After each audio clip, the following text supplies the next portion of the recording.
Hey, what's up everyone? Welcome back to InfiniteOmega with me, Black Death. Today, we have yet another returning target, making this one Elusive Target, number 22, the Chameleon. Last seen in Hitman 2, but that's okay, we can kill him again. But first, let's cue that briefing. Good afternoon, 47. Your target is Richard M. Foreman, a skilled infiltrator believed to be working with the militia on an unknown operation on U.S. soil. The target is a highly skilled actor, and our files link him with a successful impersonation of billionaire Charles Vanderblatt, where he siphoned hundreds of millions out of the Vanderblatt accounts over the course of 3 weeks. The contract has two objectives: identifying and eliminating the target in an apparently accidental death such as a fall or drowning. Secondly, uncover files or data about the operation being planned. The clock is ticking, 47. Good luck.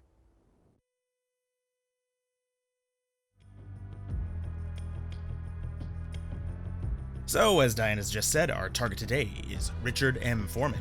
And as an added complication we never really see on any target but this one, we cannot kill him with an explosion. In fact, doing so will fail you the mission, so, don't do that. Additionally, we need to also collect his files. To do this, we have a couple of different methods for you today. Starting with the safest of the two options, method number 1, which really only requires bringing along some coins. With these in hand, we're ready to go.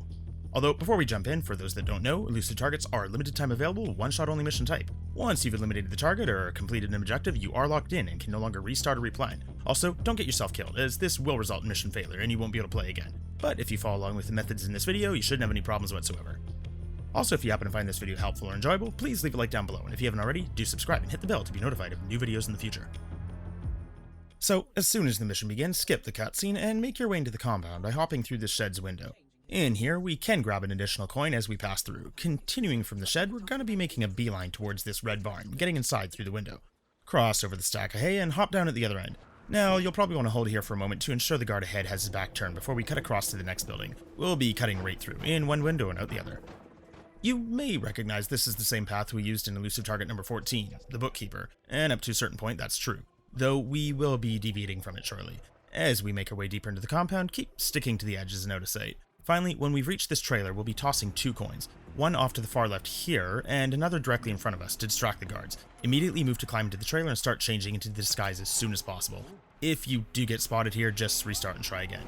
Now head over to the house and hop the rail onto the balcony, keeping close to the wall as you head inside to avoid the camera. Once inside, head into this server room to the left and shut down this server. This will cause one of the techs from upstairs to come down to investigate. Keep out of sight as he enters the room, close the door behind him, and as he's restored the power to the server, we can go ahead and knock him out. There's no crate to dump his body in, unfortunately, so we'll just have to settle for hiding him behind this, air filtration system. With him out of the way, we can head back out into the foyer, but don't go upstairs right away, as now that we've gotten rid of the tech, the guard who had previously remained near the target will come downstairs for a break or something. While we're waiting around, as long as it's clear to do so, we can pick the lock to the basement, as we'll need access to it soon anyway. Once the coast is clear, head upstairs. Apparently, everything seemed to hinge on the tech that we disposed of, as now that he's gone, the target will also make a subtle change to his routine of doing absolutely nothing, and he'll go out onto the balcony. As long as no one from below is looking up in our direction, we can go ahead and give the target a little push to see if he can find a way to blend in with his new environment down below. With Foreman down for the count, head back inside. Usually, the second tech will be in the other room by now. Conveniently, though, we can lure him back by activating the 3D printer. As he goes to investigate that, we can go into the other room that he just left and retrieve the files. With both objectives completed, all that's left to do now is escape. Head back over to the 3D printer, and once the tech loses interest and leaves, pick up the Shanra's mask and head for the stairs, being careful not to be spotted by the guard on the way down. From here, head down into the basement, and as long as the guard's not watching, use the mask to open the door and make your way over to the exit.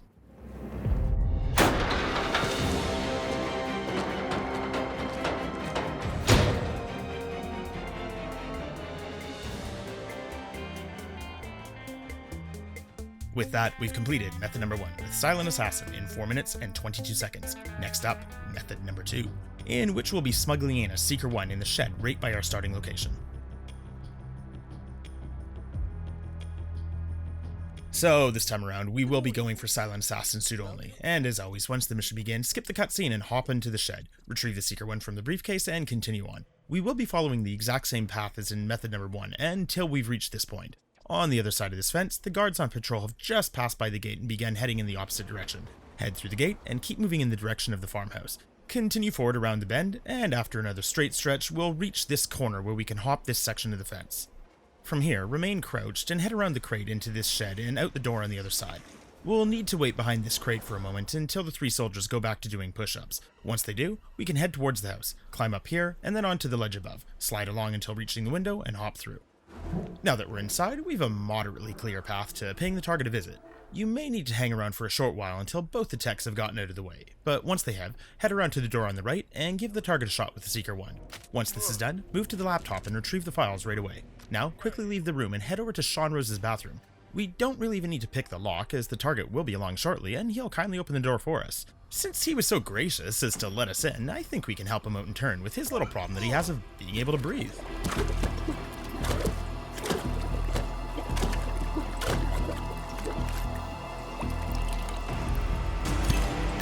With our good deed done for the day, it's time to make an escape. To do this, head back into the room we snuck in from, but don't head out the window just yet, as the soldiers below could be standing up looking in our direction. There's also another guard whose patrol may have brought him into the area as well, so just be patient. Once the patrolling guard is gone and the soldiers are back to their push-ups, we can hop out the window and back down to the ground. Now we'll just have to retrace our steps, cutting through the shed and back over the fence, this time heading to the left. As we pass behind this guard, we'll crouch run to avoid being spotted by the guard on the other side of the gate. Around this corner is the exit, though there are 2 guards watching it, so keep crouched, approach the exit, and hit the prompt to complete the mission before getting spotted.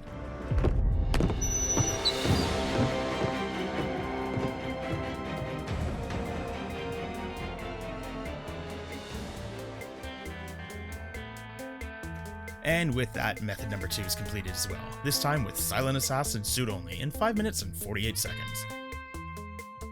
So there you go, that's been 2 different methods of killing Elusive Target, number 22, the Chameleon. In the briefing, Dinah suggested a following or drowning kill, and as it happens, we delivered on both. So hopefully this video has been helpful, or at the very least enjoyable. If so, don't forget to leave a like down below, and let me know which method was your favorite in the comments. Maybe even share it out with your friends. Lastly, if you haven't already, do subscribe and hit the bell to be notified of new videos in the future. Anyway, that's enough for now. This is Infinite Omega. I've been Black Deatha, and this was Elusive Target number 22. Killed twice by pushing him over and drowning him down. Thank you so much for watching, everyone. You have yourselves an amazing day. Goodbye.